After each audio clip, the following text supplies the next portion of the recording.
Commander Veltar stood on the bridge of the Harmony's edge, watching the main screen with growing curiosity.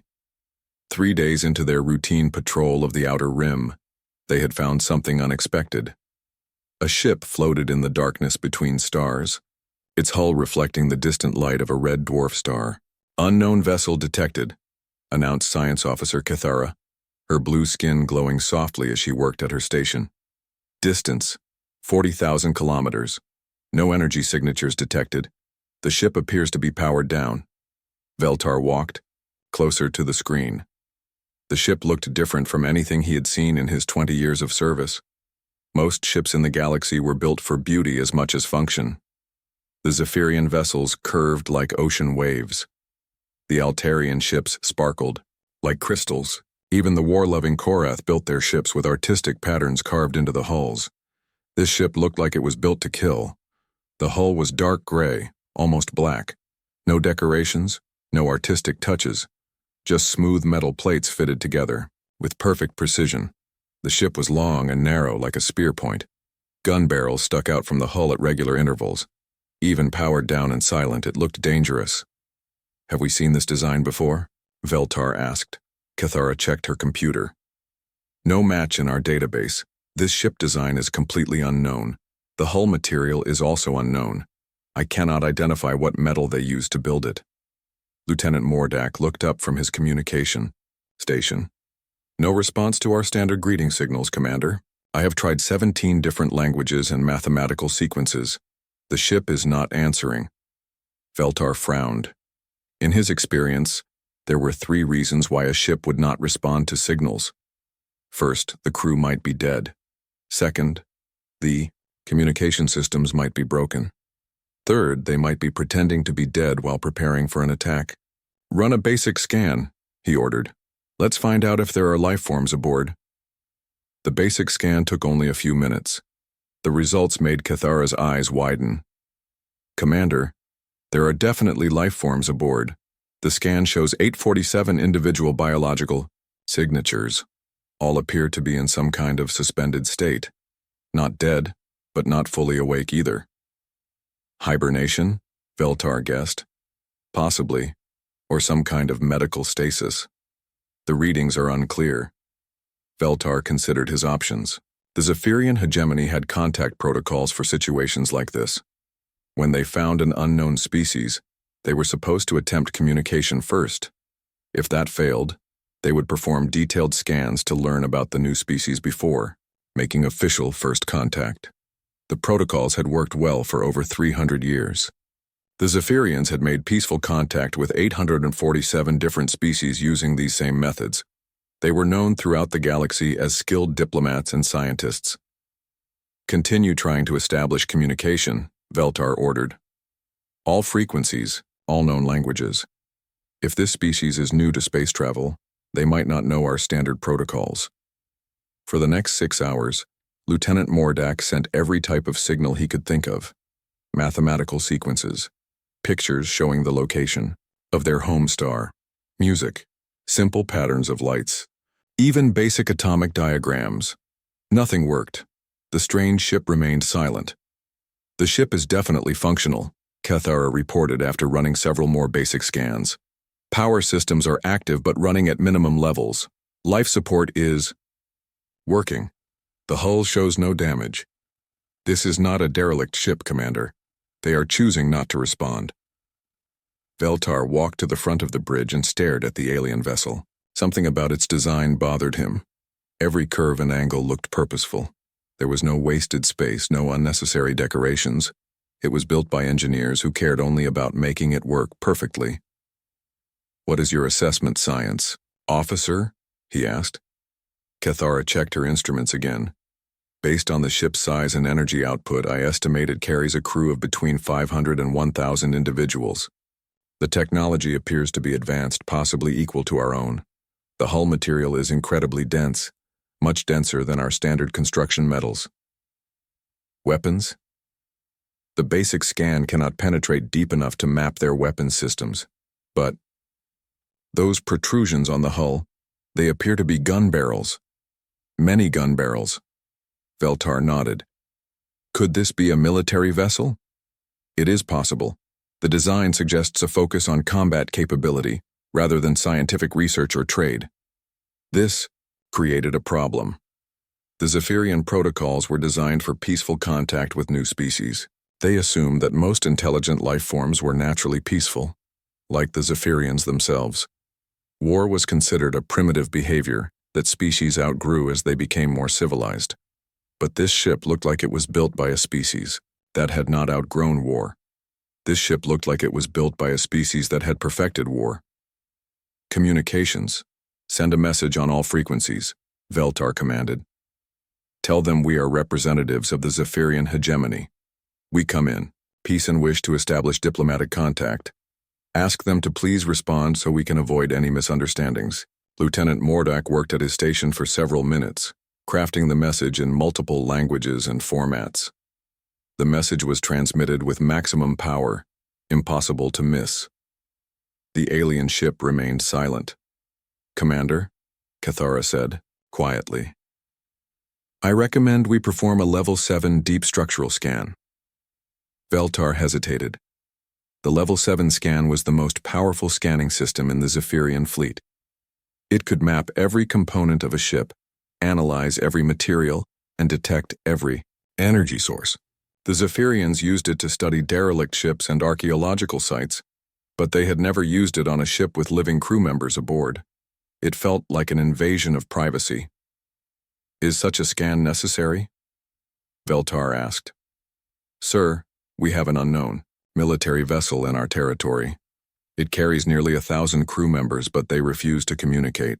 We need to understand their capabilities before we report this to command. Veltar knew she was right. If this species was hostile, the hegemony needed to know immediately. If they were peaceful but simply did not understand the Zephyrian contact protocols, the deep scan would provide the information needed to establish proper communication. The scan will not harm them? He asked. Of course not, Commander. Our scanning technology is completely passive. They will not even know we are scanning them. Veltar made his decision. Proceed with the Level 7 deep structural scan, full analysis of their technology, weapons, and capabilities. As Cathara began preparing the scanning systems, Veltar continued to stare at the alien ship.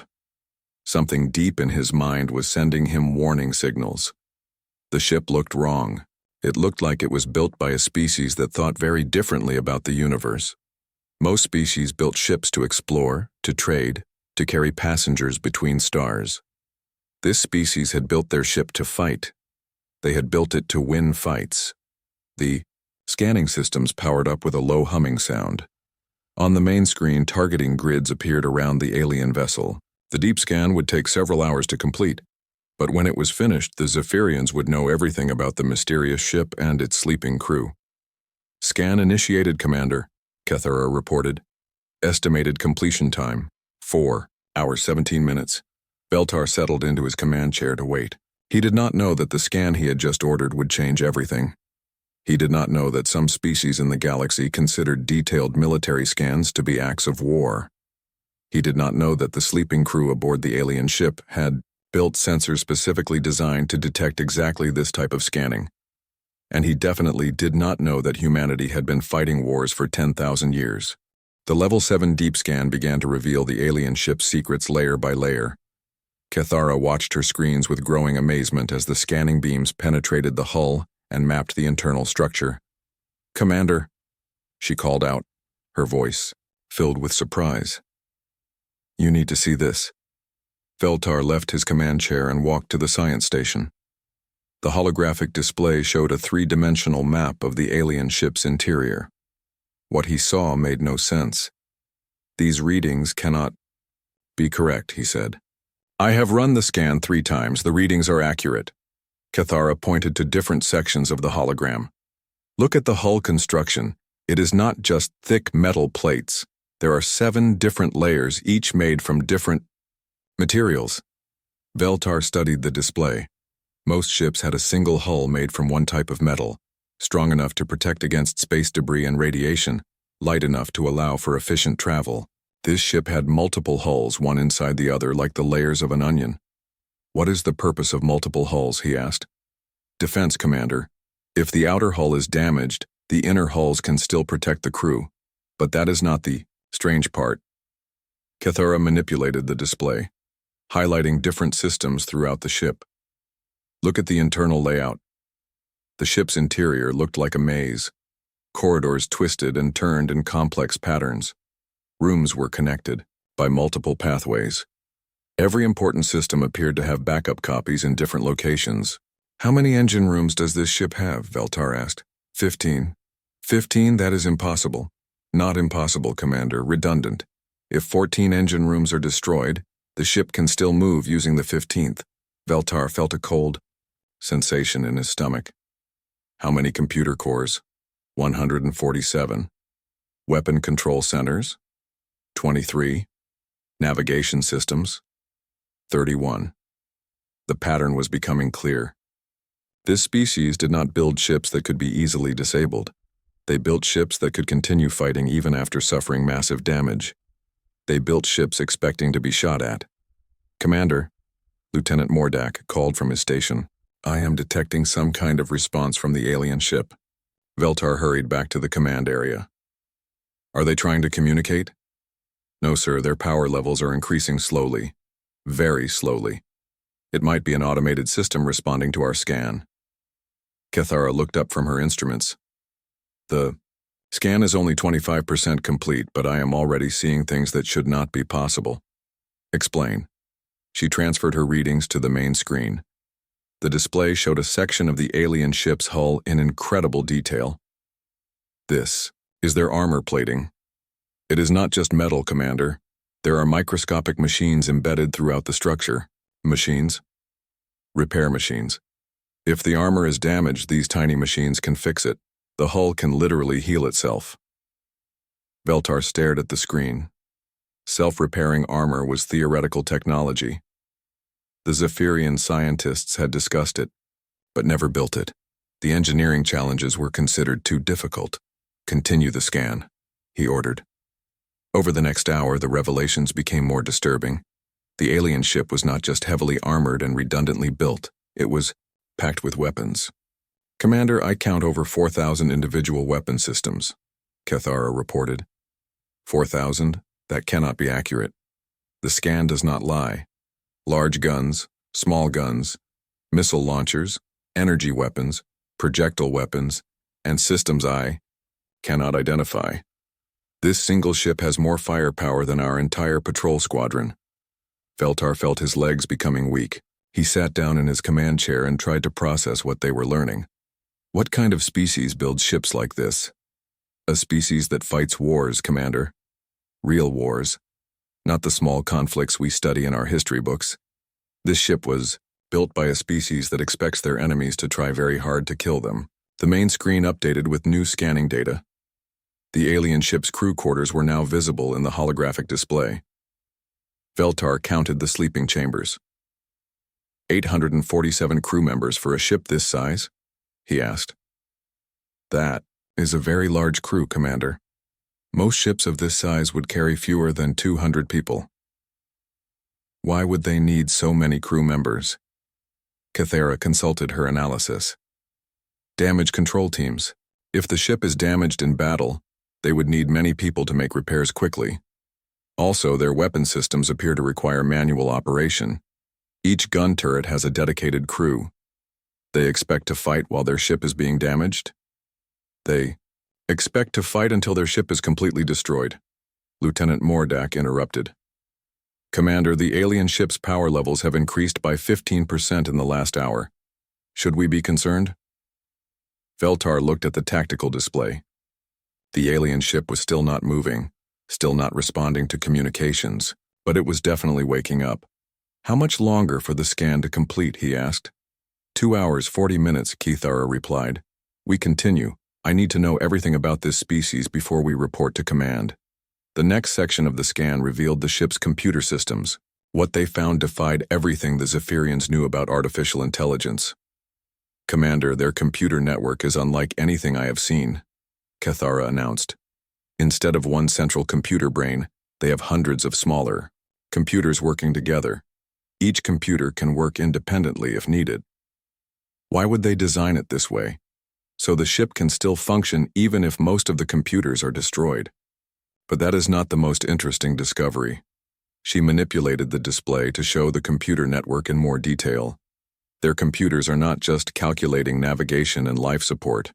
They are running combat simulations. What kind of combat simulations? Battle scenarios, Commander. Thousands of them. They are constantly calculating how to fight different types of enemies in different situations. Veltar felt dizzy. Even while the crew is sleeping? Even while the crew is sleeping, this ship's computer spends all of its time thinking about war. The weapons scan was completed next. The results were terrifying. Commander, I have finished analyzing their weapon systems, Cathara said quietly. This ship could destroy our entire patrol fleet in less than 10 minutes. How is that possible? Their weapons are designed for rapid fire. Our ships are built to avoid damage. Their ship is built to cause maximum damage in minimum time. Shiwi highlighted different weapon systems on the display. These large guns could punch through our armor with single shots. These smaller guns could destroy our missiles before they reach their target. These missile systems could launch over 1,000 projectiles simultaneously. What about their defensive systems? Equally impressive. Energy shields, projectile barriers, decoy systems, electronic countermeasures. Commander, this ship could fight our entire fleet alone and probably win. Veltar stood up and began walking around the bridge. His crew watched him nervously. In his 20 years of service, he had never encountered anything like this. Analysis complete on their power systems, Cathara continued. They have multiple fusion reactors, each one more powerful than our main reactor. If they need more power for their weapons, they can simply activate more reactors. How many reactors? 12. 12 fusion reactors on a single ship? They really do not want to run out of power during a fight, Commander. The final scan results appeared on the screen. Cathara studied them for several minutes before speaking.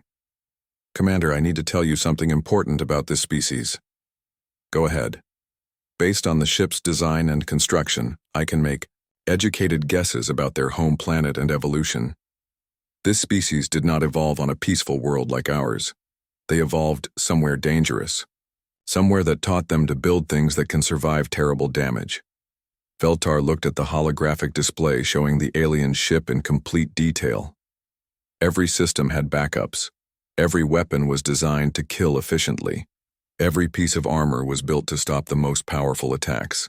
Science officer, in your professional opinion, what kind of planet would produce a species like this? Cathara was quiet for a long moment. A planet where everything tries to kill you, Commander. A planet where only the strongest and smartest survive. A planet that turns peaceful creatures into warriors. And now they have spaceships. Now they have spaceships. At that moment, Lieutenant Mordak's console began beeping urgently. Commander, the alien ship's power levels just increased by 50%. Multiple systems are coming online. On the main screen, lights began appearing along the alien ship's hull. The dark, silent vessel was waking up. Are they responding? To our communications? Veltar asked hopefully. No, sir, but I am detecting weapon systems activating. Commander Veltar immediately activated the emergency communication system to contact Zephyrian Command. This situation was beyond anything covered in their first contact protocols. Priority transmission to Central Command, he ordered. Encrypt all data. Highest security classification. While Lieutenant Mordak established the connection, Veltar studied the tactical display. The alien ship was now showing significant power readings, but it had not moved from its position. Whatever was happening inside that vessel, they were taking their time. Connection established, Commander, Mordak announced. The main screen split to show Admiral Zethkol, the blue-skinned leader of the Zephyrian Deep Space Fleet. Her expression was calm, as always, but Veltar could see concern in her large black eyes. Commander Veltar, report your situation. Admiral, we have encountered an unknown species. We performed a Level 7 deep scan of their vessel as per first contact protocols. The results are disturbing. Disturbing how? Veltar gestured to Cathara, who began transmitting the scan data to command. Admiral, this single ship could destroy our entire patrol fleet, possibly our entire sector fleet. Admiral Zethkol's expression did not change, but Veltar saw her hands grip the arms of her chair more tightly. Commander, please do not engage. In dramatic exaggeration. No single ship could threaten an entire sector fleet. Admiral, respectfully, you need to see the scan data. For the next 30 minutes, Kethara transmitted every detail of their analysis. The multiple hulls, the redundant systems, the massive weapon arrays, the self-repairing armor. Admiral Zethkol listened without interruption, but Veltar could see her becoming more disturbed as the briefing continued. These readings are confirmed. Accurate? The Admiral asked. Yes, Admiral. Triple-checked. And this is a single ship? A single ship with 847 crew members, Admiral. Admiral Zethkol was quiet for a long moment. Commander, I am forwarding your data to the Scientific Council and the Military Analysis Division. Continue monitoring the alien vessel, but do not take any action that might be considered aggressive. Admiral, what if they attack us? Run. The transmission ended. Veltar had never heard Admiral Zethkol, a veteran of dozens of diplomatic missions, tell anyone to run from a single ship. Commander, Kethara called out, I am receiving a priority data request from Central Command. They want me to transmit all scan data immediately. Do it. While the data transmitted, Veltar tried to imagine what the analysts on the Zephyrian homeworld would think when they saw these readings. The Zephyrian hegemony was the most advanced civilization in their region of the galaxy. They had peaceful relationships with hundreds of species. Their technology was superior to most other civilizations they had encountered. But this alien ship made Zephyrian technology look primitive. Transmission complete, Commander, Kethara reported. Any change? In the alien vessel's status, still powering up but slowly. I estimate they will reach full power in approximately 6 hours. And then? Unknown, Commander. 2 hours later, Lieutenant Mordak received an urgent transmission from Central Command. Commander, Admiral Zethkol requests immediate communication. The Admiral appeared on the main screen, but she was not alone. Behind her stood 3 other figures. Director Yethmar of Scientific Analysis, General Kolvak of Military Intelligence, and High Counselor Neth Ara of the Diplomatic Corps. This was not a routine first contact situation anymore. Commander Veltar, Admiral Zethkol began, we have completed preliminary analysis of your scan data. The results are unprecedented. Director Yethmar stepped forward.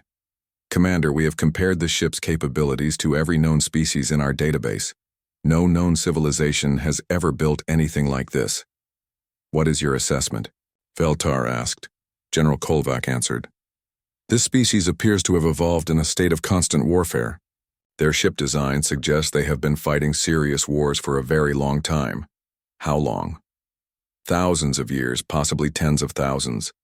The level of military sophistication we see in this single vessel suggests centuries of continuous combat experience. High Counselor Nathara spoke next. Commander, we need to understand something important. Have you detected any response from this species to your communications attempts? No, Counselor, complete silence. This is unusual. Most species are curious about first contact. They ask questions. They want to learn about us. This species has shown no curiosity at all. Director Yethmar manipulated a holographic display, visible to both ships. Commander, look at this analysis of their weapon systems. We have identified 17 different types of weapons on their ship. This suggests they have fought 17 different types of enemies. 17 different enemies? Different species, different technologies, different combat strategies. This species has not just fought wars, Commander. They have fought wars against multiple different civilizations and won. Veltar felt the cold sensation in his stomach growing stronger. Won. Based on the variety of weapon systems, they have encountered different types of shields, different armor types, different defensive strategies. They built weapons specifically designed to defeat each type of defense. You only do that if you win wars against species who use those defenses. General Kolvak added more disturbing information. Commander, their ship carries over 4,000 weapons. Our analysis suggests these are not just different sizes of the same weapon. These are completely different technologies. Energy weapons, projectile weapons, explosive weapons, electromagnetic weapons, and several systems we cannot identify. Unknown weapon systems? Weapon technologies that do not exist in our database. They have invented ways of killing that we have never seen before. High Counselor Nathara looked directly at Veltar through the communication screen. Commander, we believe this species may be the most dangerous military force in the galaxy. More dangerous than the Korath Empire? The Korath are aggressive, but they fight with honor codes and traditional tactics. This species appears to fight with no rules except winning. Director Yethmar brought up another display. Look at their ship's construction materials. We have identified metals and composites that are superior to anything in Zephyrian technology. But more importantly, look at how they combined these materials. The display showed the ship's hull in cross-section. They did not just use the strongest materials available, Commander. They used different materials in layers, each layer designed to defeat a different type of weapon. The outer layer stops energy weapons. The second layer stops projectiles. The third layer stops explosives. They have built defenses against every conceivable attack. How is this possible? Experience, Commander. They have been attacked by every conceivable weapon and survived to improve their defenses. Admiral Zethkol leaned forward. Commander, we have one more piece of analysis that you need to hear. Go ahead, Admiral. We ran their ship design through our combat simulation computers. We wanted to know how this single ship would perform against different fleet sizes. Veltar waited. Against your patrol squadron of 3 ships, they would win in less than 5 minutes with no damage to their own vessel. And against larger fleets? Against a full sector fleet of 30 ships, they would win in approximately 20 minutes. They would suffer moderate damage but remain functional. General Kolvak continued the analysis. Against our home fleet, of 150 ships, including our most advanced battleships, the outcome would depend on tactics and luck. It would be a real fight. 1 ship against 150?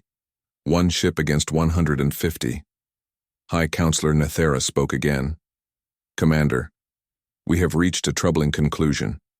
If this species has many ships like this one, they could conquer the entire galaxy. But surely they cannot have many such ships. The resources required. Commander, Director Yethmar interrupted.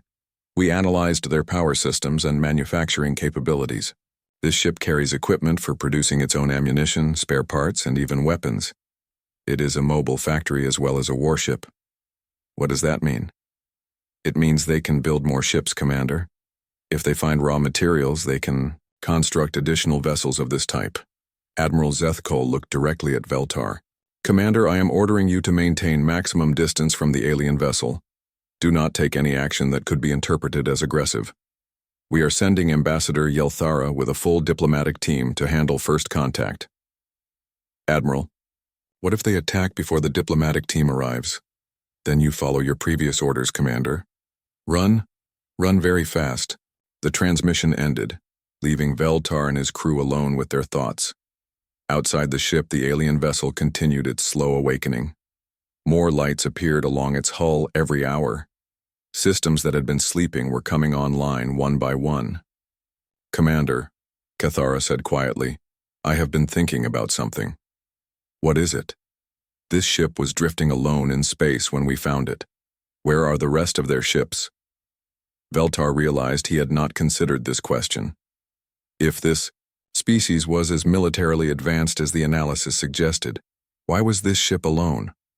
Perhaps it was on a scouting mission, he suggested.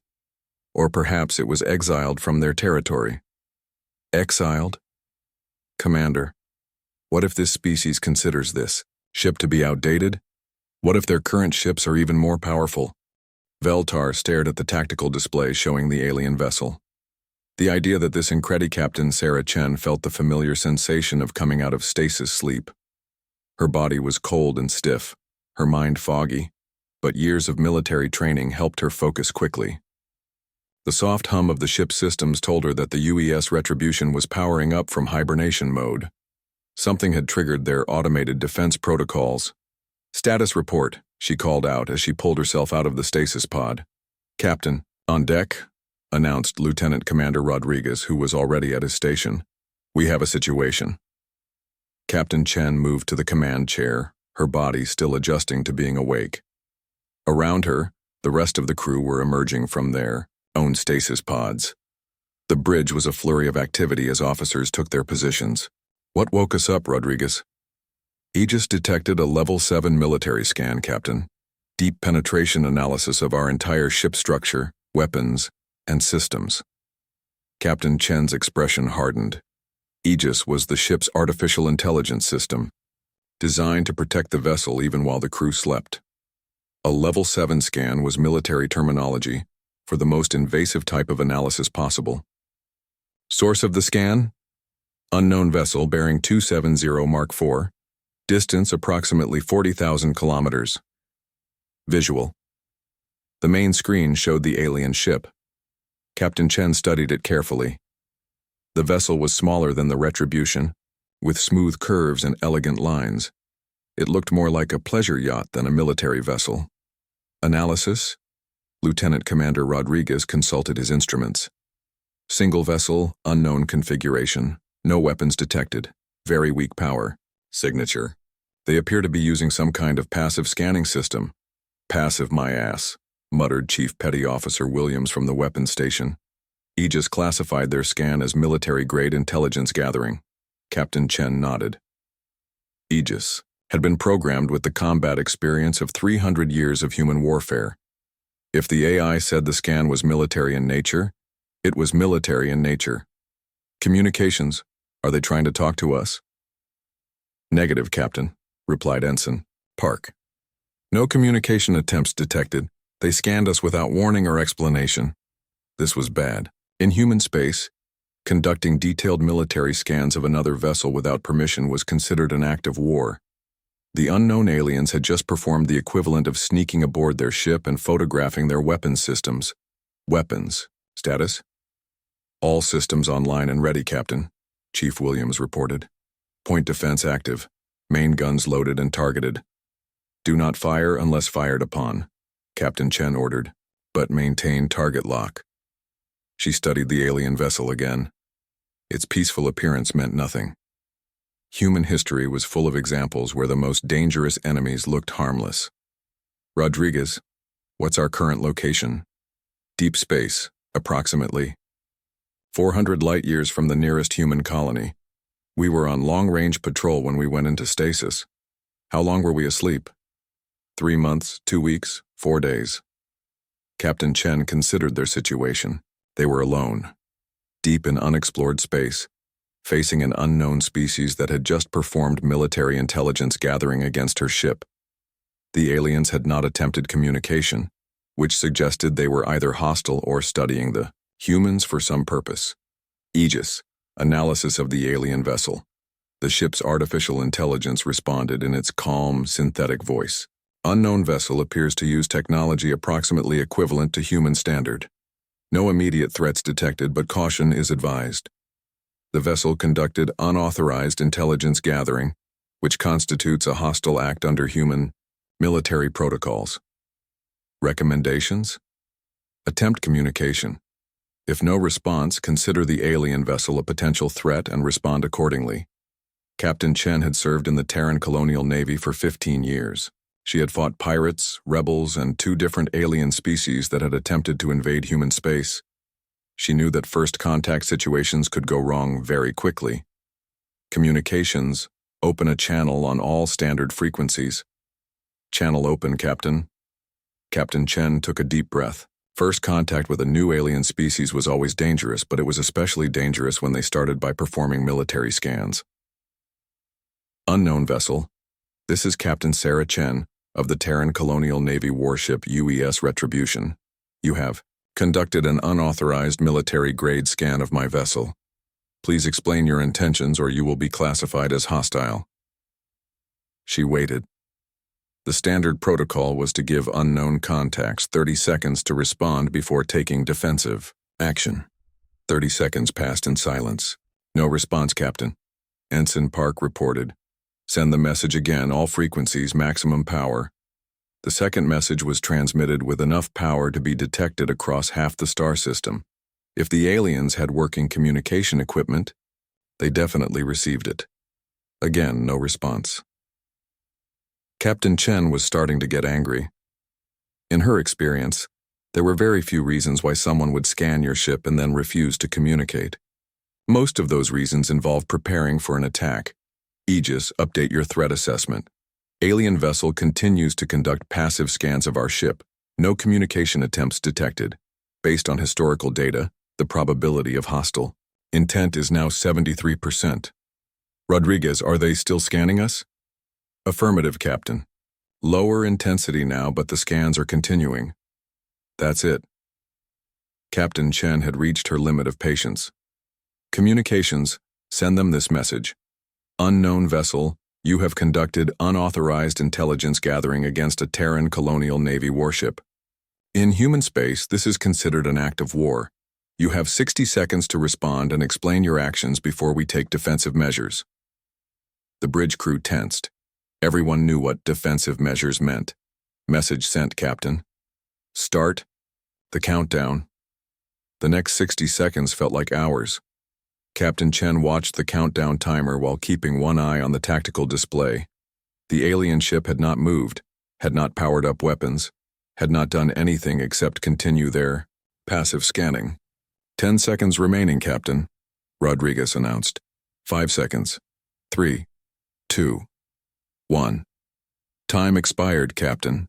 No response from the alien vessel. Captain Chen stood up from her command chair. All hands battle stations. Unknown contact has refused to communicate and continues hostile intelligence gathering. We are now at condition yellow. Alarms began sounding throughout the ship as the crew prepared for possible combat. The retribution had been designed for exactly this type of situation. Chief Williams, target their engines and communication systems. Minimum force. Targeted and ready, Captain. Fire a warning shot. Miss them by 100 meters. The ship's main gun fired once. A beam of coherent energy lanced across space, passing close enough to the alien vessel to get their attention, without causing damage. Direct hit on empty space, Captain. Warning shot delivered. Any response? Negative, Captain. Wait. I'm detecting multiple new contacts.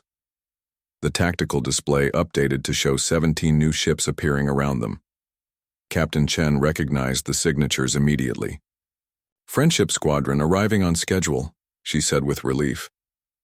The 17 ships were other vessels from her patrol group, responding to the automated distress signal that Aegis had sent when the unknown aliens started scanning them. The UES Retribution was no longer alone. Captain, Ensign Park announced, I'm receiving a transmission from the alien vessel. Finally, put it on speakers. The voice that came through the communication system was clearly artificial, probably translated by computer. The tone was formal and very nervous. Terran vessel, this is Commander Veltar of the Zephyrian Hegemony ship Harmony's Edge. We apologize for any misunderstanding. We are representatives of a peaceful civilization attempting first contact according to our established protocols. Captain. Chen looked at Rodriguez, who shrugged. They sound scared, Captain. Unknown vessel. This is Captain Chen. You conducted detailed military scans of my ship without permission or explanation. In human space, that constitutes an act of war. Captain. Chen, we meant no offense. Our scans are standard first contact procedures used with all new species. We were not aware that you would consider such scans to be hostile. Chief Williams leaned over to Rodriguez. They weren't aware. How do you accidentally perform military intelligence gathering? Captain Chen continued the communication. Commander, Veltar, your scans analyzed our weapons, our defenses, our crew quarters, and our computer systems. What did you think we would consider that? There was a long pause before the alien commander responded. Captain Chen, in our experience, most species share such information freely during first contact. We have used these same procedures successfully, with 847 different civilizations. 847 civilizations? Yes, Captain. The Zephyrian Hegemony has peaceful relationships with species throughout this region of the galaxy. Captain Chen looked around her bridge. Her officers were all staring at the communication screen with surprised expressions. Commander Veltar, Are you telling me that when you meet a new species, you immediately scan their military capabilities and they consider this normal? Yes, Captain. Most species are curious about our technology as well. They often scan our ships in return. Rodriguez whispered to Captain Chen. Captain, I think we just scared the hell out of a bunch of peace. 3 hours later, Commander Veltar stood in the conference room aboard his ship, facing the most important decision of his career. On the main screen, Captain Chen appeared calm and professional, but Veltar could see the controlled tension in her posture. Commander, Captain Chen said, I've been thinking about our situation. My orders require me to establish peaceful contact with new species when possible, but I need to make something clear about human protocol. Please explain, Captain. When humans encounter a new species, we assume hostile intent until proven otherwise. This is based on our historical experience. Veltar felt confused. Historical experience with other species? No, Commander. Historical experience with ourselves. The alien captain's words sent a chill through Veltar's body. Humans had learned to assume hostile intent from dealing with other humans. Captain Chen, if I may ask, how many wars has your species fought? Captain Chen was quiet for a moment. Commander, we stopped counting after 10,000. 10,000 wars? That's just the major ones. If we counted every conflict, every battle, every time humans fought humans, the number would be much higher. Veltar looked at his science officer, Cathara, who was monitoring the conversation. Her expression showed the same shock he was feeling. Captain Chen, how is your species still alive? We got very good at surviving wars, Commander, and eventually we got tired of fighting each other, so we decided to explore space instead. But you still build ships like warships. Commander, we build ships assuming someone might try to kill us because in our experience, someone usually does. Veltar realized that everything his people had learned about humans in the past few hours made perfect sense when viewed from this perspective. Humans didn't build redundant systems because they were paranoid. They built redundant systems because they had learned that everything breaks when you need it most. Captain Chen, our analysis of your ship suggests you have fought many different types of enemies. Space pirates mostly. Some criminal organizations. 2 species that tried to invade human colonies. What happened to the species that invaded your colonies? Captain Chen's expression hardened. They learned not to invade human colonies. The implication was clear. Humans didn't just defend themselves. They made sure their enemies couldn't attack. Again. Captain, Veltar continued, our scientists estimate that your ship could defeat our entire patrol squadron. Probably. What about a larger fleet? Say, 30 ships? Depends on the ships and the tactics, but the Retribution has fought worse odds. Veltar felt like he was in a dream. This human captain was casually discussing military scenarios that would terrify Zephyrian admirals. Captain Chen, may I ask a personal question? Go ahead. Are all human ships like yours? Captain Chen smiled for the first time since their conversation began. Commander, the Retribution is a light cruiser. She's designed for long-range patrol and diplomatic contact with new species. Diplomatic contact? We send our more restrained ships to meet new civilizations. Veltar felt the room spinning. More restrained? The Retribution is built to fight if necessary, but her primary mission is peaceful exploration and first contact. Our actual warships are much more heavily armed. Kithara spoke up from her station. Captain Chen, if this is your diplomatic ship, what do your military ships look like? You don't want to know, Commander. Trust me on that. Veltar realized. He needed to make a decision. He could order his ships to retreat and report back to the hegemony that humans were too dangerous for contact. Or he could attempt to establish formal diplomatic relations with the most powerful military force in the galaxy. Captain Chen, I have 17 more human ships on my tactical display. Are they also diplomatic vessels? Mixed squadron, Commander. 3 diplomatic ships, 8 patrol cruisers, 4 destroyers, and 2 heavy cruisers. And this is a normal patrol force? This is a light patrol force, Commander. We were exploring uncharted space, not expecting any serious threats. Veltar made his decision. Captain Chen, I would like to propose formal first contact between our species. I'm listening. I am authorized to invite you to accompany my ships back to Zephyrian space for meetings with our leadership. We can provide safe passage and full diplomatic protocols. Captain Chen consulted with her officers off-screen for several minutes. When she returned, her expression was serious.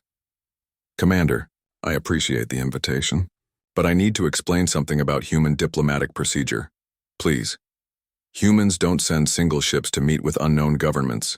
If we're going to have formal diplomatic contact, we'll send a proper diplomatic mission.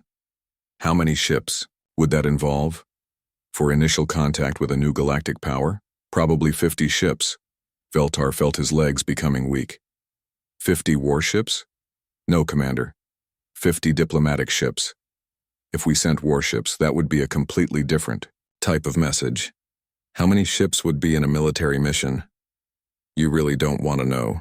Veltar looked at his crew, all of whom were staring at the communication screen with expressions of awe and terror. Captain Chen, perhaps we should start with a smaller meeting. Could you accompany my ship back to our space with just 1 or 2 vessels? That would be acceptable, Commander. I can escort you with the Retribution and 1 heavy cruiser. Thank you, Captain. But I should warn you about something, Commander. What is it? When word gets back to human space that we've made contact with a galactic civilization, there's going to be a lot of interest. Scientists, diplomats, traders, explorers. You might find yourself dealing with more human contact than you expected. How much more contact? Hard to say. Could be hundreds of ships over the next few years. Veltar tried to imagine hundreds of ships like the Retribution arriving in Zephyrian space. The thought was both exciting and terrifying. Captain Chen, may I ask one final question? Of course. Earlier you mentioned that some species invaded human colonies and learned not to do it again. What exactly did you do to them? Captain Chen was quiet for a long moment. Commander, those species are no longer a threat to anyone. You destroyed them? We convinced them to change their behavior. How? We removed their ability to build warships. Veltar understood. Humans didn't just win wars, they made sure their enemies couldn't start new wars. Commander, Captain Chen continued, I want you to understand something important about humanity. We prefer peaceful solutions. We'd rather trade with you than fight you. We'd rather learn from you than conquer you. But if you threaten human civilians, if you attack human colonies, if you try to enslave human citizens, then you'll discover why we build our ships the way we do. And if we remain peaceful, then you'll have the most loyal allies in the galaxy. Humans take friendship very seriously, Commander. Veltar felt a strange mixture of fear and hope. Humanity could destroy the Zephyrian hegemony without effort, but they were offering friendship instead. Captain Chen, I accept your escort offer. When can we depart? Give us 6 hours to coordinate with the rest of the squadron. We'll escort you to the edge of Zephyrian space and request permission to enter. Thank you, Captain. The communication ended, leaving Veltar alone with his thoughts. In a single day, he had discovered that the galaxy contained a species more militarily advanced than anything previously imagined. But instead of conquering or destroying the civilizations they encountered, humans were offering friendship. Commander, Kethera said quietly, what do you think will happen when the hegemony leadership learns about humanity? I think they'll realize that the galaxy just became a much more interesting place. Are you concerned about human intentions? Veltar looked at the tactical display, which still showed 18 human warships in perfect formation around his small patrol squadron. The humans could destroy his ships in seconds, but instead they were offering protection and escort services. Science officer, I have been thinking about Captain Chen's words. She said humans assume hostile intent until proven otherwise. Yes, Commander. But once you prove otherwise, they assume friendship until proven otherwise. What do you mean? I mean that humans are suspicious of enemies, but they are loyal to friends. And I think they have decided we might be friends. 6 hours later, the combined human and Zephyrian ships began their journey towards Zephyrian space. Veltar watched from his bridge as the human vessels moved into escort formation.